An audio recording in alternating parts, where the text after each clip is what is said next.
Hey, everybody. Colin here with the ACLU of Ohio, welcoming you to part two of our video series, The Court of Public Opinion. Today, we're going to be talking about smart justice.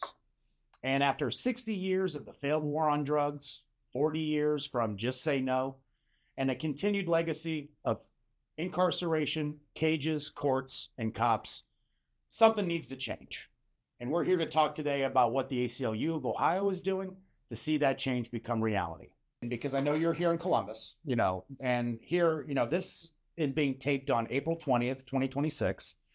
We have a charter amendment on the ballot here in Columbus, issue 5 for our May primary. You're very involved in the issue 5 work. First, just kind of tell us, what is issue 5, who founded it, and kind of how did it come to be? Yeah, so issue 5 is going to be on the May 5th ballot here in Columbus. It is also called the Community Crisis Response Amendment. Okay. So what that would do is establish a non-police emergency crisis response system for people in Columbus. So it's like it would be the same as like when you call 911, and if it's, somebody's in crisis, whether they're like homeless or they're having like some sort of behavioral health situation, police wouldn't be the ones dispatched to help that person. It would be community supports, trained specialists. Yeah. Instead of somebody with a badge and a gun, it's somebody who's like licensed to help this person. Exactly. So, like you were saying, it would be able to support people and provide not only that emergency crisis response. So that would be people like social workers, trained mental health professionals, and community members, people with lived experience, who know exactly what a person in crisis would be going through. Well, I think that's one of the most important parts, the people with lived experience. Can you talk about how the Columbus Safety Collective issue 5 kind of got its start from impacted families, impacted community members? Yeah. So the Columbus Safety Collective was formed in 2020, around the time where we were seeing protests in the community against police brutality, around the time, that George Floyd was tragically killed. So here in Columbus, we have a lot of families who have been impacted by police brutality, their family members being harmed, in situations where it would have been more, of course, appropriate for a mental health professional, social worker to be able to respond to those crises instead of police. Yeah. So one of the collective's founding members, Chana Wiley, she has been a vocal, amazing advocate and really leading this space. And her brother was unfortunately killed by Columbus City Police in 2017. So, it really is brought out of people who have experienced this and are wanting to see the changes in our community so that we can create better responses and prevent this from happening in the future. Well, I think that's, you really nail it on the head there when you say that's kind of why this is so important. It's because there are people that when they call for help, safety is not coming when they call for help.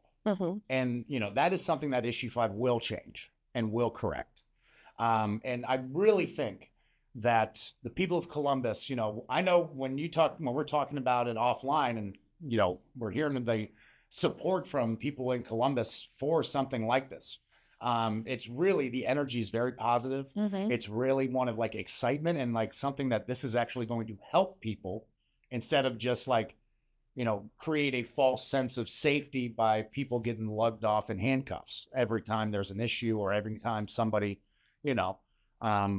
is in need of assistance. I think that is one of, the real linchpins to our smart justice framework is that we've tried to like haul off and incarcerate our way out of problems. What issue 5 in the Columbus Safety Collective campaign seeks to do is actually address the real problems.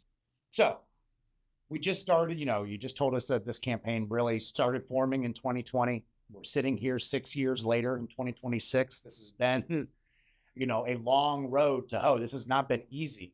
But, what we have seen start in 2020 from, a small group of people in Columbus who knew something was wrong. And now we're here. It's a citywide ballot measure. We're voting on it currently.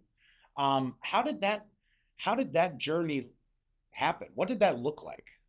Yeah, so as you mentioned, it started with impacted families, persons in Columbus, and it became the Columbus Safety Collective campaign when the ACLU of Ohio, Ohio Families United for Political Action and Change, and Ohio Voice came together to form the collective. And through that process, we were able to collect signatures, educate the public, and now are canvassing to get out the vote for the May 5 election, like you just mentioned. Issue 5 is a reminder of the importance of citizen-led ballot initiatives. It's also a reminder that community members can come together and create change. If people want to find out more information, you can look at our website at acluohio.org/vote to find out specific deadlines and times that you will need to cast your ballot by. Awesome. Well, thank you very much, Lauren, for coming by and talking about issue 5, one of the key pillars of our smart justice work in this time period. But before you go, make sure to like and subscribe so you can keep up to date on ACLU of Ohio videos, more of our series on the Court of Public Opinion, and make sure you stay in the loop. Thanks, everybody.